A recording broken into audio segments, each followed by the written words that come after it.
Hi, everybody, and welcome to Series 9 of the Climate Pioneers Show.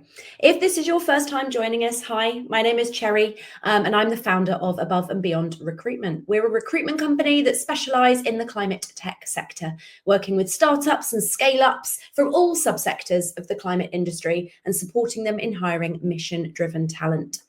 I've been running this podcast for the last 2 years now, and each series we focus on a different topic that we feel will give valuable insights to current and aspiring founders of climate startups. If you've missed any of our previous series, we focused on interviewing climate VCs on their market predictions for 2025. We've explored some of the specific challenges around scaling deep tech solutions, and we've done a whole series on the challenges of team building and hiring. So if you've missed any of those, please feel free to go and check them out on LinkedIn, on YouTube, and on Spotify. And for Series 9, we're going back to our roots and we're focusing on founder stories. We will be interviewing founders and senior leaders from scaling climate tech businesses and learning about their business journey to date, the challenges they've faced, and the lessons that they have learned along the way. And we hope that these stories and experiences will inspire you, inform you, and maybe help you feel a little bit less alone on the startup journey. And today, for the first episode of this series, I am joined by Chris Jackson, the founder and CEO of Protium Green Solutions, a UK-based company specialising in green hydrogen energy solutions. Chris is a prominent advocate for green hydrogen, emphasising its crucial role in achieving net zero. He began his work in hydrogen at the World Bank, where his research secured the bank's first internal funding for hydrogen and fuel cell research in over a decade. He's also worked for JLT Group, renewable energy project developers, and venture capital firms in both London and Israel. Chris then went on to found Protium, focused on delivering green hydrogen solutions tailored to the energy needs of their industrial and transportation clients. Chris is a real authority on the hydrogen sector, and we are really honoured to have him with us today. So, Chris, thank you so much for joining me. Yeah, look, it's an absolute pleasure, and what an introduction. I don't really know how I matched it, but maybe you can just do that for me next time. Makes my life much easier. Yeah, absolutely. Happy to. So tell us more about Protium. I gave a little bit of an overview there, but tell us more about the business, the solution that you're providing, who it's for, and why it's unique in the market. Yeah, sure. So maybe to take a step back, and you talked about chronology before we got on the show, so maybe I'll try and do it in that way. So Protium was created in July 2019, and the problem that we were trying to solve for was that, as you alluded to in your very kind introduction, I used to work at the World Bank, and you sit in this wonderful ivory tower and you look across the world and you try and figure out how are we going to solve decarbonization. And the thing that was very obvious was we're doing a great job on electrification and decarbonizing electricity and putting up more solar and more wind. But electricity is a very small part of the energy we use today. It's about 20 to 25% of all the energy we actually consume. And the rest of it comes in what's generically called heat and generically called transport. Okay. And on those two metrics, we're actually really bad. I mean everyone, global community is very poor, but also most business, most industries are really poor at finding green, decarbonized alternatives for providing energy for those two things. So we've got to find a way to solve that. And I think the challenge that we saw in 2019 was that batteries were fantastic and they were going to do a lot of wonderful things, but they couldn't do everything. Right. And so we said there is a need for other technologies to play a bigger role. And biofuels was already playing and is playing a growing role, as is biomass, but that's not 100% of the solution either. And it's also has its own sustainability challenges. So we said, well, what about hydrogen? It feels to us like you have this incredible technology where you can use the abundant natural resources we have, solar, wind, geothermal, hydro, wave and tidal, whatever it might be. You can capture that electricity at very competitive pricing, thanks to the huge declines we've seen over the last 20 years. But you seem to be a lot more limited in what you can do with it. Because when you create that electron, you can't always store it, or at least not super easily, and you can't store necessarily very, very large volumes of it. And it's hard to move. And despite best efforts, not everything is easy to electrify as well. Some things actually are harder to electrify than we thought, and some things take more time, and some things are more expensive. So we said, okay, maybe there is a role for green hydrogen alongside renewables like solar and wind, and alongside batteries, to actually help people to decarbonize. And that was the thesis of the business. And that's what we've spent the last 6 years doing, is working with multinational companies that range from breweries like Budweiser, or consumer manufacturing companies like Panasonic, airline companies perhaps like Zeravia, EasyJet, Loganair, and a number of logistic companies through our joint venture with a Japanese conglomerate called Marubeni, to say, how does hydrogen work in parallel with these renewable technologies, so that customers who are sitting there today going, I want to do the right thing, but I just can't see how I get there. I can't see how using biofuels or just trying to use electricity gets me to where I need to be, which is a solution that makes sense for my business, sense for my customers, and is commercially competitive. And that's the business that ultimately we created with Protium, a green hydrogen service provider to help you decarbonize, bring all these technologies together and taking the risk out of it, but bringing you that solution. Amazing. And what was your journey to actually founding the business? So you mentioned there around the inspiration and the context and how you saw this solution fitting.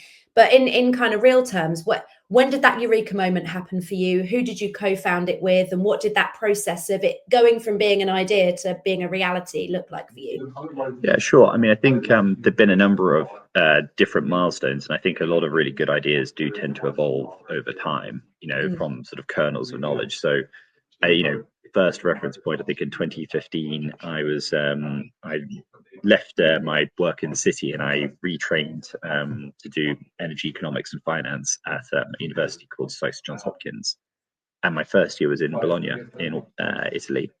And my professor there is now my chief investment officer and partner in crime, Marco Dell'Aquila. So he was my professor there.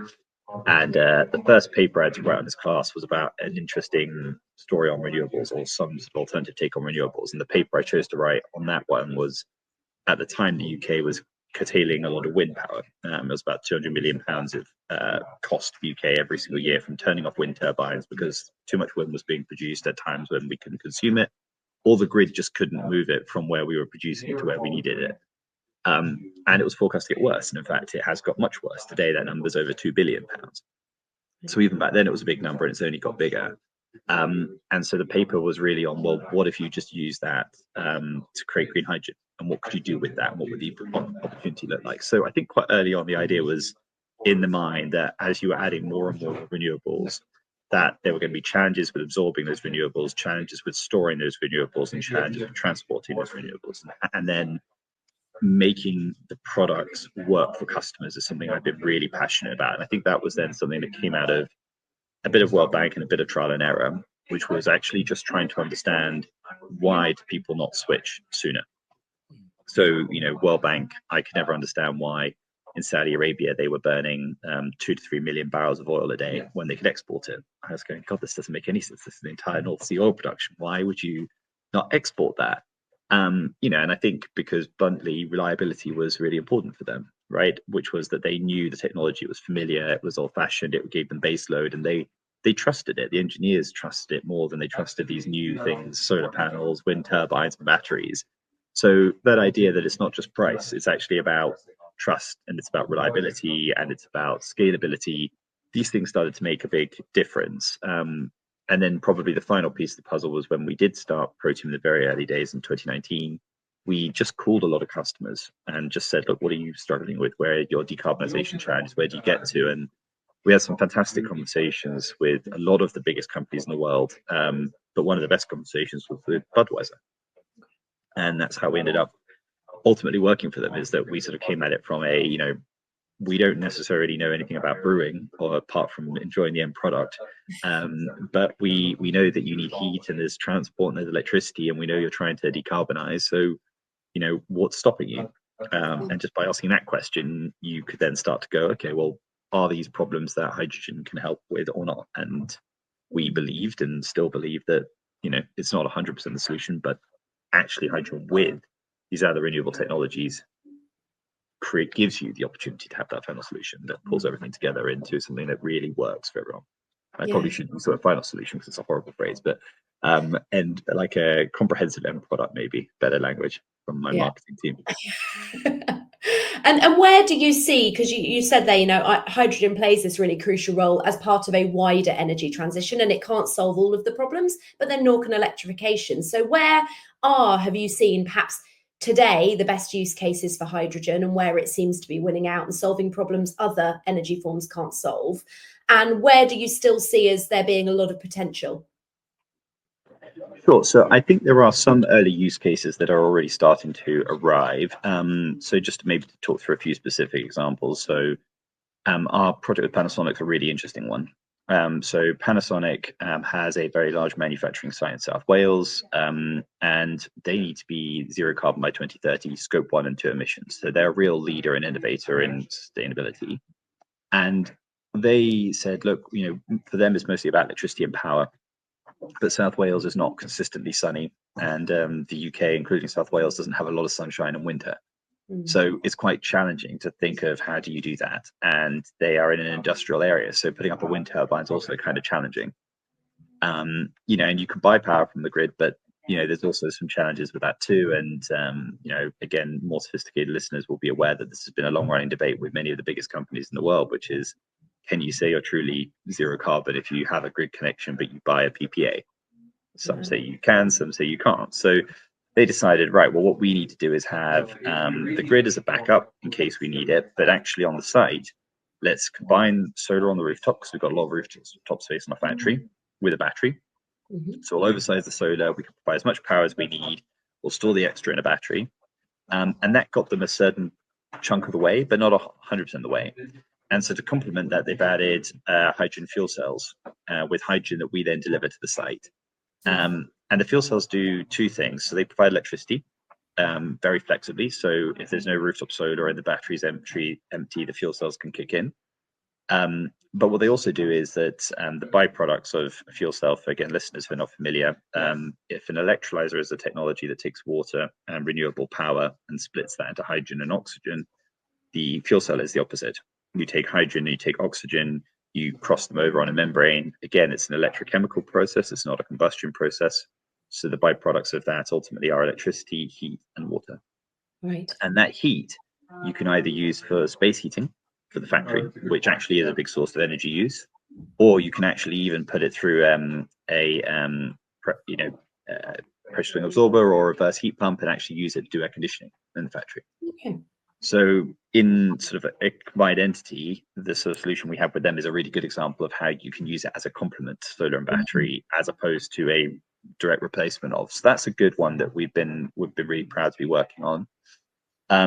There's a number of other applications that we've been working on transport, for example. So we did some work with Wales and West, which is a utility that operates across southern Wales and southwest of England. And one of their challenges, as is the case for a number of people, is that their vans that go out and do a lot of the maintenance and repair works are not just heavy and they're not just big, which is always hard for a battery. They do long distances, they're on the road constantly, and they have a lot of auxiliary power needs. There's actually quite a lot of kit that goes into the van that draws power from the van. And actually that just wears the battery down even faster. And so despite best efforts to try and find battery electric alternatives, they've just realized that they cannot do all their fleet with them. In fact, there's only a percentage of their fleet they can do. And so it's that extra energy storage capability that you get from hydrogen that actually allows them to do a lot more and run a lot more. And Scotland has a variant of this, which actually is to do with the weather, which is that batteries tend to have a drop in performance when weather gets colder. Okay. So in studies in Canada, for example, where they use battery electric fleets in places like Toronto, the distance can drop by 20 to 40% less range in winter than it is in summer. Oh, wow. And that has a massive impact then on how effectively you can run your fleet and how you can use it. While hydrogen has, if you use it as a fuel cell, which is an electric process similar to a battery electric, the effect is less. Because if you keen listeners remember me mentioning, one of the byproducts of a fuel cell when you create electricity is you also create heat. So you can actually recycle that heat within the vehicle itself. And one of the biggest issues for buses and a lot of vehicles in the winter months is that you have to do heating. And it's very inefficient to try and heat a large space like that. So it's a good option. So those are just a few applications. And I think we will see increasingly as well that for countries that have wonderful renewable resources, but don't have the grid infrastructure to export it, that actually hydrogen and its derivatives, and we use the expression derivatives to be all sorts of green fuels that rely on hydrogen as its base. That could be ammonia, that could be methanol, that could be jet fuel, which we call SAF or eSAF, or even e-methane, which is when you produce natural gas using green hydrogen and green CO2, say from wastewater treatment plant or from a food processing site, for example, the byproduct of. When you create those things, if you're in a country like Finland or in a country like Spain, where you don't have large interconnectors, and that the Russians are not going to export power into, so the Finns aren't going to export power into Russia anytime soon. Sweden already's got quite a lot of power, but you've got loads of fantastic land and wind resource. Actually, renewables then potentially have a new route to market, which is to create green hydrogen and green fuels for export, which is something again in Spain and other markets, or Argentina or Chile, that they're looking at. So I think these are really exciting things that 5 years ago people said was all a pipe dream. And we had this huge probably hype then when everyone said we were going to do it all immediately and it was all going to be great, and everyone got overexcited.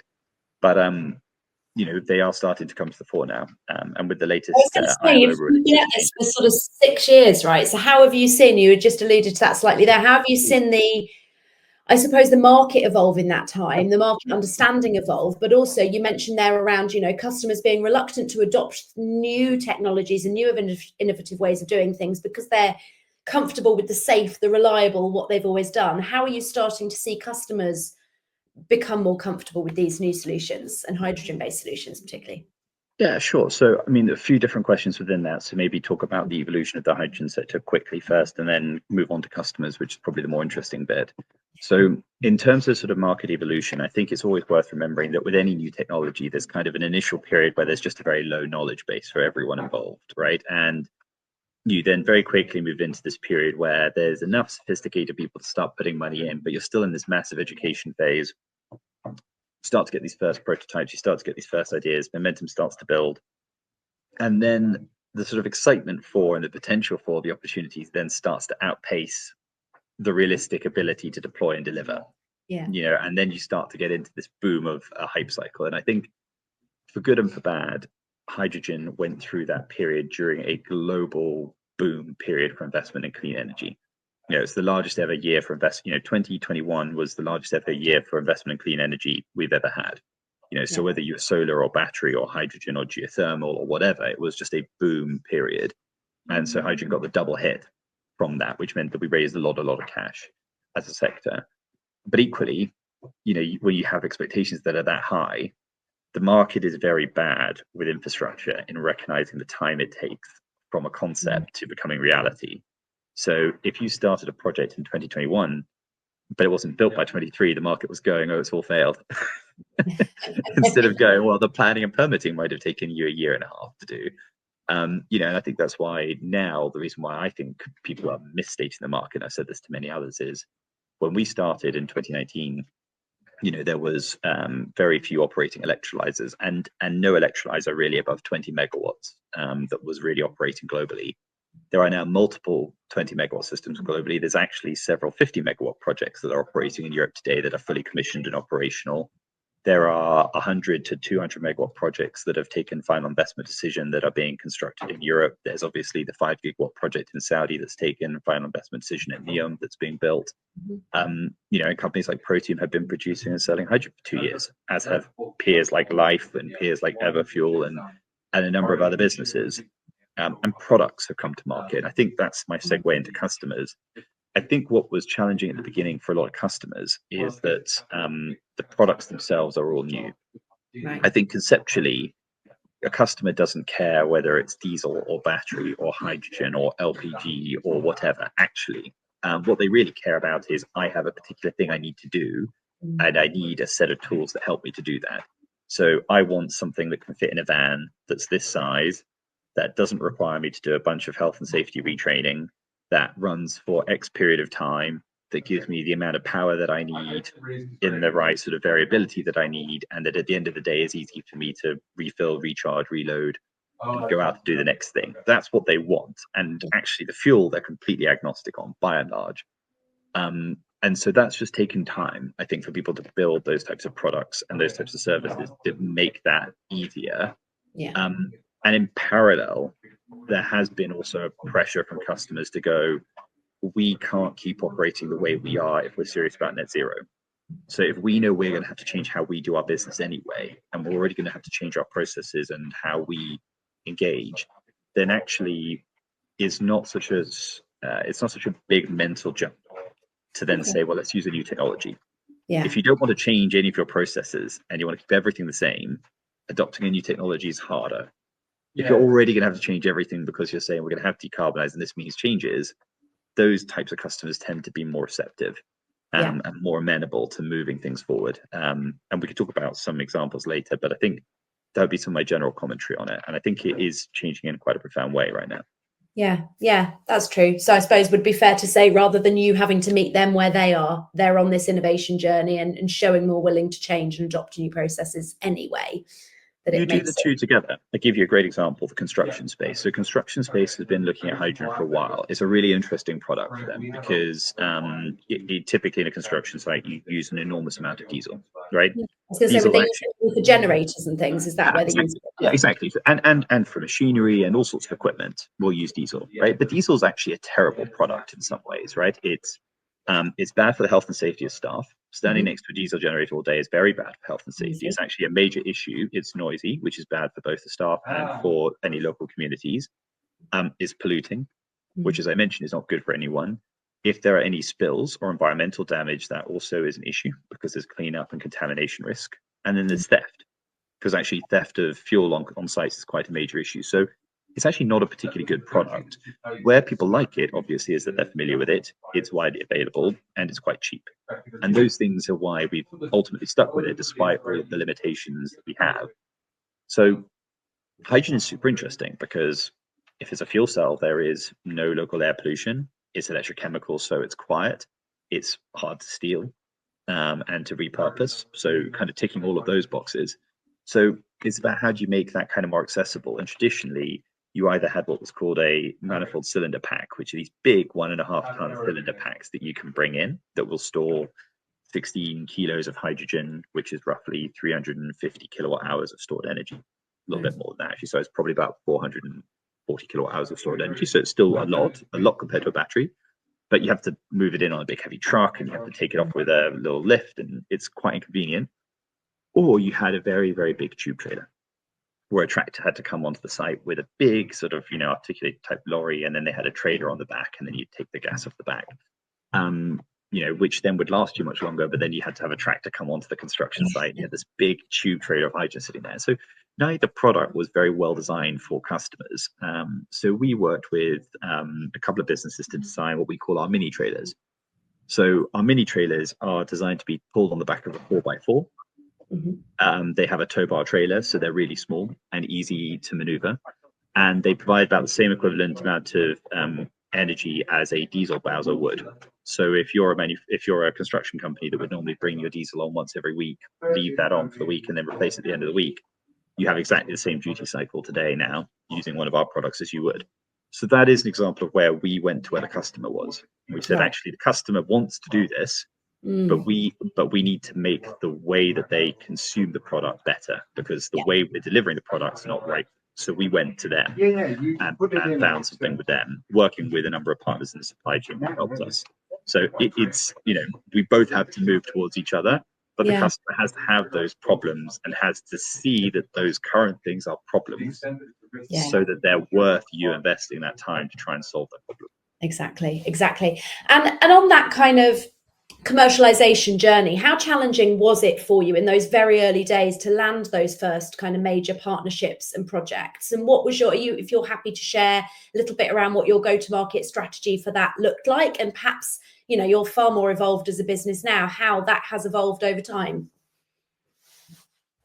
Sure. So, I think it's worth saying that, there are variations on the theme of no plans to close contact with the enemy, or the other cliche of everyone has a plan till they're punched in the face. Yeah. And I think with startups, all of these things are true, right? We all have a plan, and then reality happens. So, our go-to-market thesis was reasonably simple. We started with, as I mentioned, this thesis that we thought there was a gap around how do you decarbonize. We thought that bringing an integrated solution around green hydrogen with other renewables was the key to solving that. And we said, right, okay, 2030 is the milestone linchpin year. Right, because if you're serious about net zero and 1.5 degrees, if we haven't made material progress by 2030, then actually it doesn't matter. We're all wasting our time. We're never going to get there. And so that's kind of the deadline. So we said, okay, we need to find businesses who are really focused on that date. And critically, businesses we thought would be most likely to focus on those dates were very different to where the market was focused. The market was saying, you want to go after steel and refineries and chemical and cement. And we said, well, that's done. They have no margins at all, right? These are some of the tightest margin, highly commoditized sectors in the world. So they can't afford to pay. And no government on earth wants to put big, taxes on those industries. It's really difficult politically to do that. So let's go for sectors where customers expect them to move. They've got margin to absorb the increase if they have to make an increase. And again, back to the point, if they don't start acting by 2030, decarbonization is not going to happen, so it doesn't matter anyway. So we called this group consumer-facing industrials. Okay. And we said that is the segment we're going to go after. So industrial customers and transport customers who said that's what we're going to go for. And so we targeted the business like Jacob Dagberts, Coca-Cola, Budweiser Brewing Group, Panasonic. So, and we worked with, very, very broad range of those customers. And I'd say the first piece to go to market was educational products. So these were things like feasibility studies or business case assessments or technical assessments. And these products we actually sold pretty well, and people were pretty keen to engage with that. And we still provide those products today to customers who are starting that hydrogen journey. The bit was harder then was to say, okay, you've decided that this makes sense both economically and from a technical perspective for you to consider. How do we then go about operationalizing that?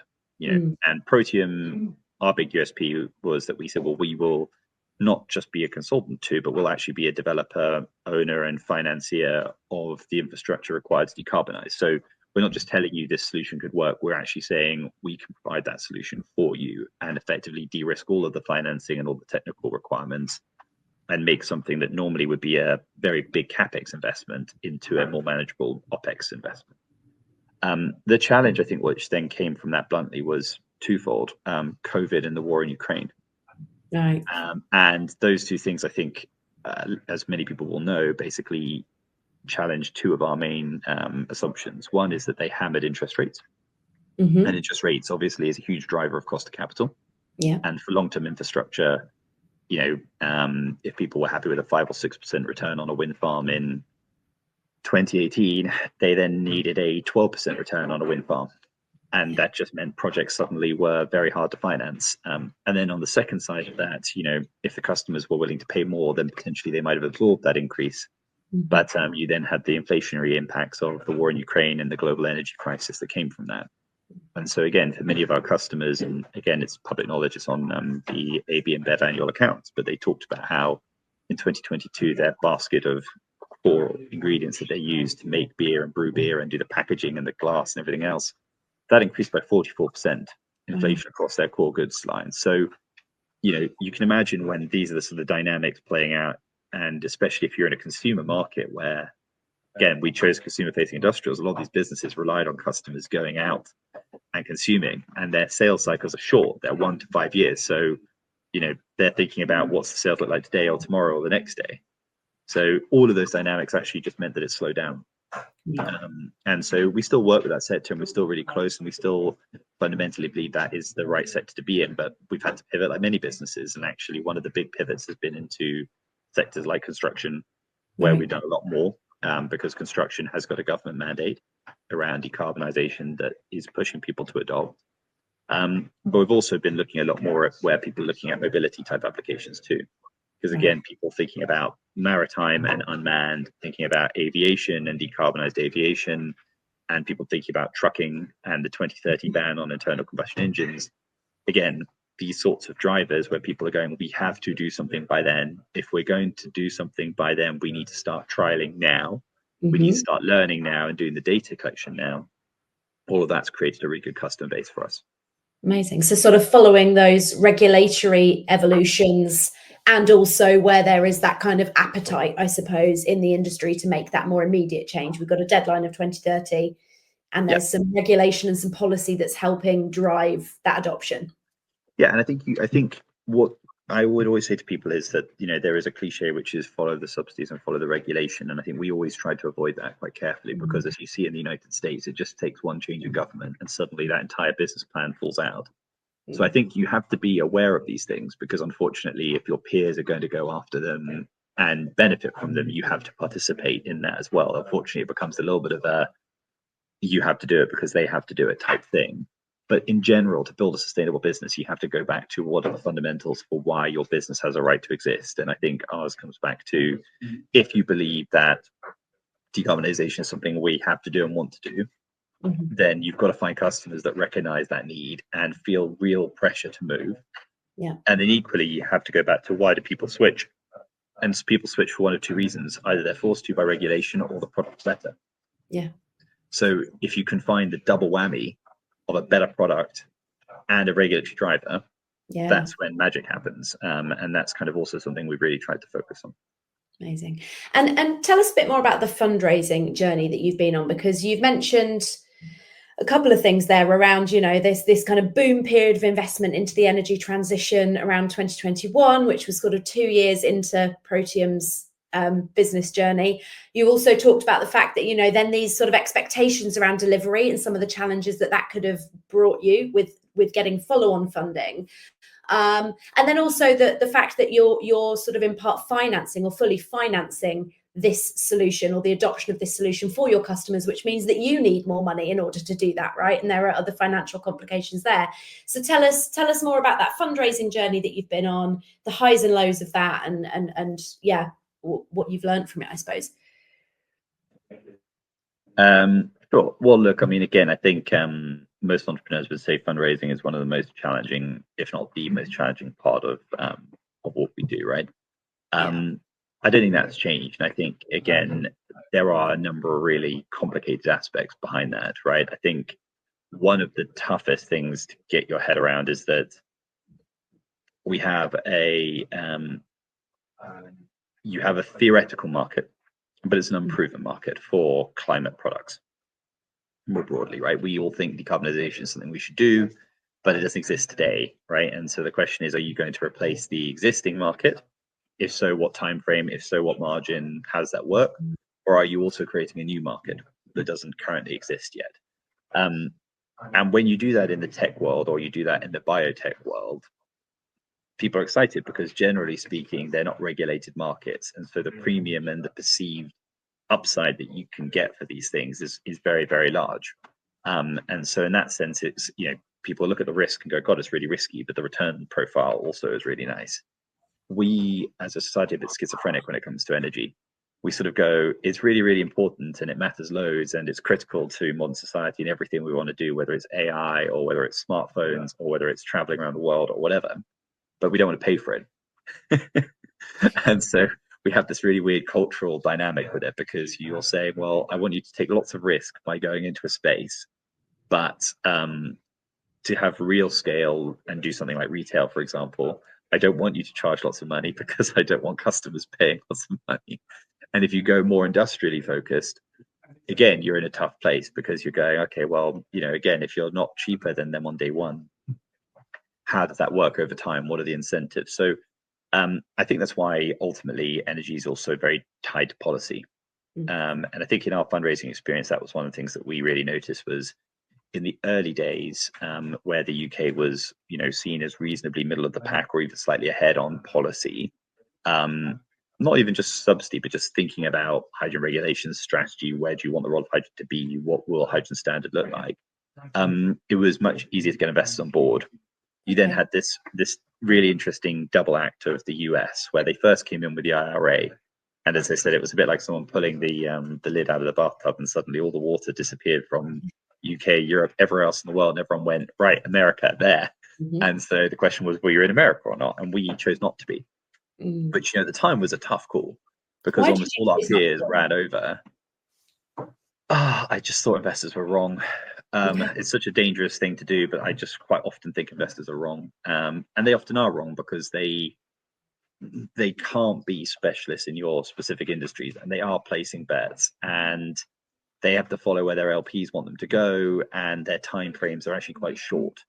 But I just looked at America and I just said, the problem with America is that it's the land of the carrots, not the land of the sticks. And if you look at what has been driving a lot of decarbonization, it's been sticks, and you can subsidize all you want. But if you look at where a lot of these big investments were going, they were all assuming that you'd export everything, and actually that's not self-sustaining, because, you then go, well, you're only really building it if someone else outside is going to buy it. Right. So if that person outside doesn't want to buy it, and or you don't have your subsidies, then what's actually left there? And I think that was one of the big sort of things from my side. There's also a risk of how much money do you want to throw into these things. International expansion is hard. We went into Europe. We still have a European presence about a year and a half ago, and it's hard. It requires a lot of resource, a lot of time, a lot of focus. So you don't want to rush going into too many markets too quickly. There is something to be said for proving that your product, your model, and your team can deliver in core home market, and then expanding. But I think to try and answer your question more directly, because I've kind of done a classic talk around rather than talk to it. The first bits of fundraising are always easier. I know it doesn't feel like that for many entrepreneurs with hindsight, but actually the first 2 rounds usually are more easy because you're getting people to buy into you. And ultimately, as an entrepreneur and as a founder, you should be good at that, because if you can't do that, then actually you're never going to get the rest of the way as well. You've got to get a team to buy into you, you've got to get customers to buy into you, you've got to get the supply chain to buy into you. So actually getting those first few people excited at the beginning is really should be the easiest bit of it. And as my dad used to say, quite often people prefer the journey than the destination. And so that beginning is quite easy. What gets harder is once you start raising that institutional capital. Right. And I think it gets harder for several reasons. I think one is that the way you run the business changes. The expectations are different. The processes required are different. But also like the way you then engage with the market looks different, for good and for bad. But it does alter things. And when we first took on our Series A investment, we'd raised £4.5 million from 3 seed rounds before. So it was our 4th round, and we'd already raised £4.5 million. And then in our Series A, we raised 25 million at the parent company from 2 investors, and we had a additional 15 million of project level investment that we secured at that time. And we made some trades to make that happen. We also probably slightly missed the timing. We closed April 22, so we were off from the peak of the 21 absolute booming out of the markets kind of range. But you had to talk to a lot of people, and you had to find investors that really understood what they were doing. And we were really lucky. We found 2 great partners who knew what we were trying to do, who got the space and were very complementary with each other. But I think our Series B was probably close to the hardest thing I've ever had to do professionally, which was we closed that in January this year. So that was a 31 million Series B. Amazing. So existing 2 investors followed, and then Itochu Corporation, one of the world's largest trading companies from Japan, and Toho Gas, the 3rd largest gas utility in Japan, also joined that round. So, but that was a real global tour. I mean, we had to go Middle East, Asia, Europe, US to go find it. And I guess that's the thing I'd probably say to all entrepreneurs: it is just a little bit about blind, stubborn persistence at a certain point that ultimately gets you there. Maybe one bit just to make listeners laugh a little bit, and I'm very happy for people to come back to me if they want to. One lesson I did learn from this whole fundraising process, and I can say this, I think, because my dad is one of the oldest VCs in the UK, so I can say this with some tongue-in-cheek, is that British institutional investors are like dealing with werewolves, and American institutional investors are like dealing with vampires. When you're dealing with an American what they want. They're actually pretty blunt and pretty open about their expectations, and you don't have to like it, but you know what you're dealing with, and they are what they are. And there's a certain I actually respect that quite a lot, because you know what you're dealing with. The Brits are like werewolves in that they can be the most charming, wonderful, normal humans, but once a fortnight, suddenly something will come out and you'll go, where the hell did that come from? And actually, they are some of the most unpredictable and difficult investors to deal with of any that we dealt with professionally outside of in any market. So I do think that's something that I don't know why in the UK we are like that. But I found actually one of the most challenging dynamics dealing with British investors was actually probably one of the more challenging than any other group. Interesting. I like that allusion to the twilight of investors then. You got your werewolves and your vampires. And in terms of how the expectations shifted, and I appreciate that from Series A to Series B. So if you've got people listening that are at seed Series A and understand what expectations are of them at this point, but perhaps want to be forewarned as to how those expectations are going to shift for the next round. What did you experience there? I appreciate some of that will be clouded by the fact that you raised that Series A in 2022, and between 2022 and 2025, the market has had some significant challenges, right? So, it's a different market to what it was then. But yeah, what did you experience there? Can you hear me? Yeah. Yeah. So look, I think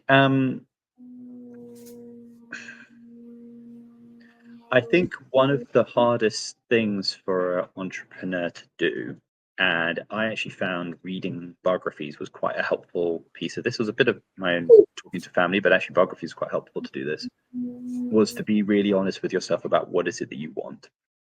Right. I think some entrepreneurs say that they care about the mission and it's about the money, actually, bottom line. And that's fine, by the way, that's absolutely fine. But like, I think you need to be really honest with yourself about what is it that you actually want from this, because the real game-changing entrepreneurs who really do go out and do incredible things very rarely actually are driven by the money, right? They have a view on what they're worth and everything else. But, with a lot of these funding rounds and processes, fights around valuation, fights around control, fights around who gets what and what kind of capital do you bring in, what your investors look like, ultimately boil down to what really matters to you.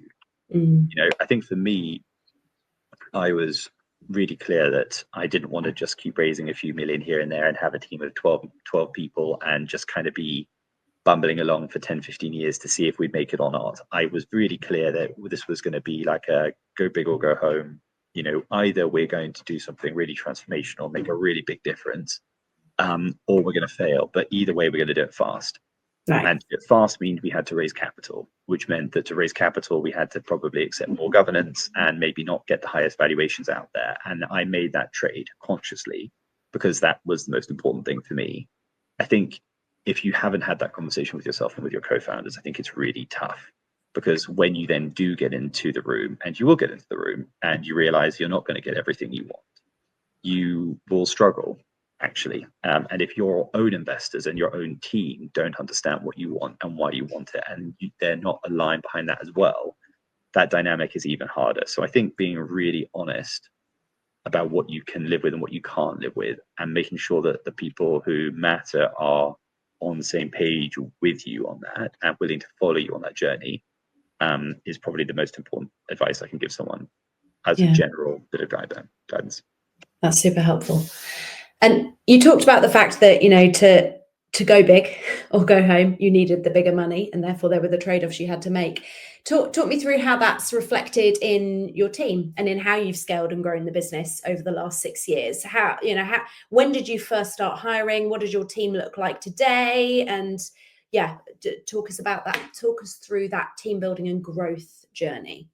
Yeah, look, I mean, it was really interesting. I mean, the first, we started in July 2019. I basically I was still working for the World Bank, like kind of as my day job, and I was doing Protium at night, and I was living in London, but World Bank was in DC, so I was kind of playing the time zone arbitrage. And then Marco sort of was giving free guidance in exchange for some shares, because that had no cash. So that was the deal we came up with. And then our first employee, we were paying on like a hourly London living wage. Can you do 10 hours a week here, 15 hours a week here, right? So it's very scrappy until probably April 20, where we raised our first money, and then we went up to probably 6, 7 people, and begged, borrowed, stole ex-employment contracts from other people, LinkedIn advertised for a couple of posts, found a few friends that kind of filled a few other posts who were doing different bits and pieces, but kind of were kind of in for a journey. I think in the very early stage of startup, it really is, you need quite eclectic, just get shit done type people. That's what, wasn't sure if I should swear or not, but anyway, people who just kind of want to get stuff done. You need that kind of willing to have a crack at everything, willing to try anything, willing to learn. And you don't really, specialism's slightly overvalued in the early stages of startup. You just need people who do and do and do. And that's what we had. I think what was the hardest thing though, is that once you've built that cohort, we went up to 12 or 15 then, when we raised our second rounds of seed funding. So that was another 1.1 million. We went up to 12, 15. You can still make it work at that scale. That kind of still is okay. But when you go into those next phases, then it starts to get harder. So we did our biggest seed round was 3.1 million. So at that point, we'd had 4.5 million of cash. And at that point, we were, getting into 30, pushing towards 30 people. And then you kind of go, okay, this is now actually kind of, there are, I still know everyone very well, but there are some, there is some hierarchy and reporting. And, a lot of people are managers partly by virtue of the fact that they know you and they know the business and they've been around a long time. They're not necessarily always people who, you would have gone out and hired for that role. Yeah. And that doesn't mean you can't train people or you can't upskill them. And actually, many of them stayed for us for a very long time and did really well. And several are still in the business and they're doing very well. So it's not a case of that's always a bad thing, but it is a dynamic and you have to be very consciously aware of it. And then we did our Series A, as I mentioned, and then we probably did the classic startup thing and overhired. We thought we were going to shoot the lights out. So we went from 32 to 64 in 6 months. Wow. Which was a big change. And we've been warned, and again, I'd done a lot of reading and I've been to a couple of workshops about kind of how that, weirdly that psychological change of 50 is kind of the number where you start to really notice it. And I sort of thought that can't possibly be right, but you really notice it, like 50 and above, you start to really notice. And then we've not got to the 100 one, but that's sort of another milestone. We then did a restructure. So, again, it was a tough period in the 23 to 25 gap while we were doing various things and stuff was delayed. So we dropped down. So we now are about 45 in the company and rehiring. So, probably we'll continue to grow back up and, probably, at some point supersede our previous number of 60 odd, but do so from a different place. And what did you learn? What did you learn in that rapid growth period that as you post restructure now look to grow again, you will not do next time? Ooh, good question. So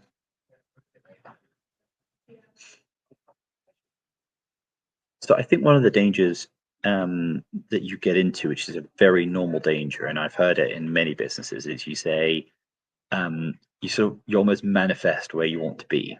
You go, right, I know I want to have 5-10 projects, I want to have 30 million in revenue, blah blah blah blah blah, right? And you do these massive business plans, which you're encouraged to do, to go out to the market and say, this is what we're going to be, this is what we're going to look like. And then to deliver that, I need to go hire this. And of course, the timing is always a mismatch. Right. I think there's always this gap between, do you hire ahead of so that you're delivering really good service and so that all the teams are in place and so it all feels organized and structured, or do you kind of wait till you start feeling the pressure and then you backfill?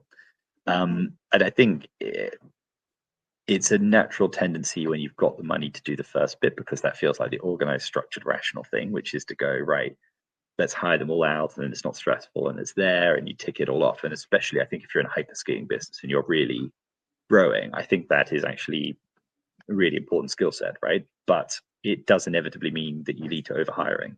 And I think on balance, I would always rather be more selective now. I think that's the big learning, but it's more selective now and have people a bit more stretched. And if you need to bring in third-party consultants and advisors to help you, to give you that surge capacity, build those networks so that when you're really hit by stuff, if you need a 3-month, 6-month space until you can bring those new resources that you can tap people very quickly, I think that is a much better way to build a business, because actually, goodwill and good faith from your team internally and externally is one of the most valuable things. In restructuring, you have a certain amount of goodwill when you do it the first time, but going back again and again and again is really tough, because actually that in and of itself starts to look like you've not planned, you've not structured, you've not thought about it. So I would say that's probably one of the biggest takeaways, is better to have people slightly stressed and stretched and find partners and networks to help you deal with those periods of tension where you do need to hire but they're not there yet.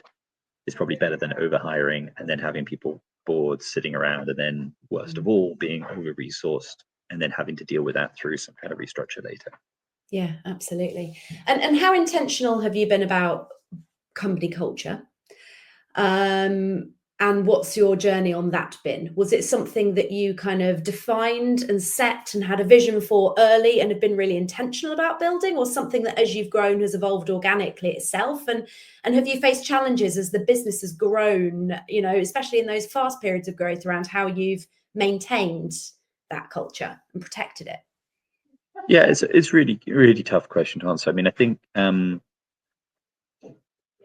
think we at different points in time we've tried to be more intentional about culture, and I think we, to be honest, have not been as good on it as I probably would have wanted to be. I think it's tough because I think to some extent, part of the challenge is that when you're doing well and when the business is doing well, there is a sort of an element from everyone of kind of going, well, whatever's working is working.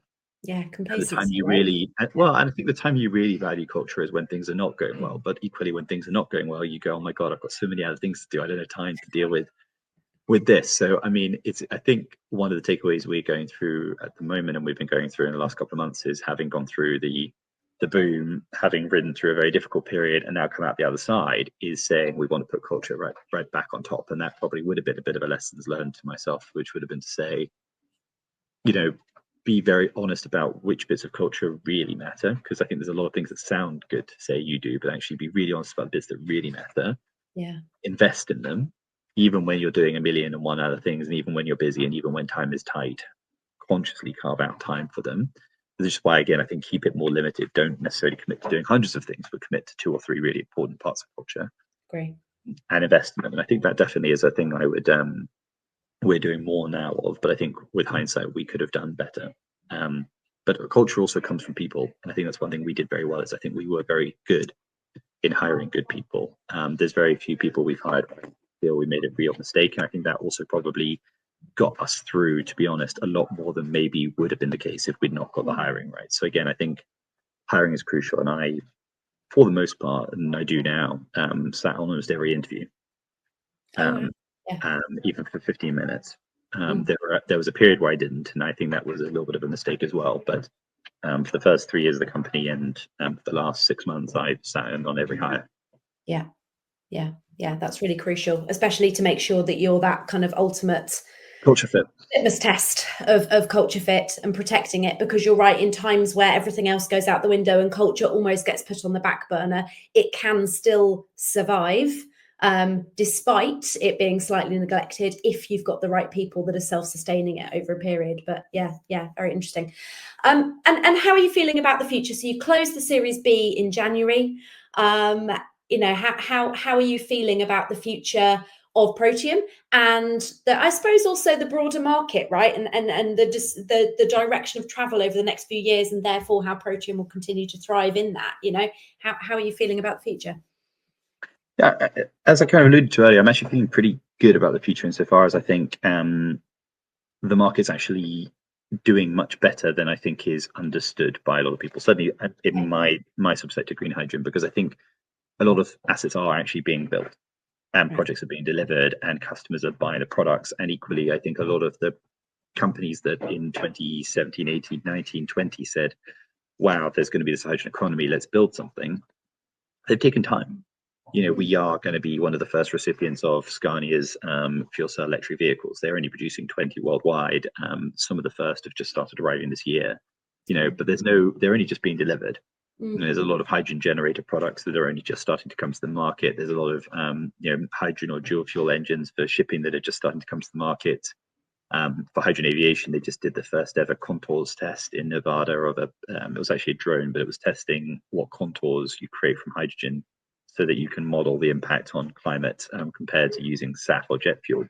So these things are only just starting to really now happen. And I think they all make massive differences when you're trying to get customers to buy into it. And a lot of trials and demos have already been done, but even more are being done. So there's enough data now for people to go, we know this works as an industry, but we need to test it for ourselves for our specific operations. And that's also a good step forward, right? Instead of everyone going, we just need one industry-wide test, it's now everyone going, we know that you can use a Komatsu digger, or we know you can use a hydrogen truck, or you can use a hydrogen generator, or whatever. Now we want to know if we can and where we want to do it. And that's a big positive step. So all of that makes me pretty excited. I also think there is a bit of a rear guard around climate, and I think very positive actually with a lot of the stuff that Miliband has done in the UK. Is interesting. I used to listen to his podcast Reasons to be Cheerful, which if anyone ever heard of, it's worth listening to. But it's kind of his wilderness years after Labour leader, where he went and spoke to people with interesting ideas and said, tell me how you make the world better, how do you make the world cheerful? And you can see kind of in the way that he works in the UK that he's been pretty good at, I think, trying to listen to and think about how do you do things differently and more creatively. So I think that also helps when you have a government that does actually want to do these types of things, even if maybe in the US they don't care as much, and even if other parts of the world it's more complicated. In my home market, UK, I think we've got probably one of the most supportive governments we could have. So I guess going forward, the question then is on us, really. We've got funding, we've got investors, we've got supportive government. And I do think a lot of companies still want to do the right thing, and 2030 is very, very close to being around the corner. So it's on us to deliver now, and looking forward to the challenge of doing so. Absolutely. Well, that sounds like you're continuing to build from a very positive place, both in terms of the recent fundraise and the financial backing that you have, but also this kind of broader move in the market. So that's brilliant. Well, Chris, thank you so much for taking the time today to share that journey with us and share the lessons that you've learned through that time. I think that'll be really valuable to people that are slightly earlier on in that journey than you, that have got some of these challenges to come, that can hopefully learn from those lessons. So thank you so much.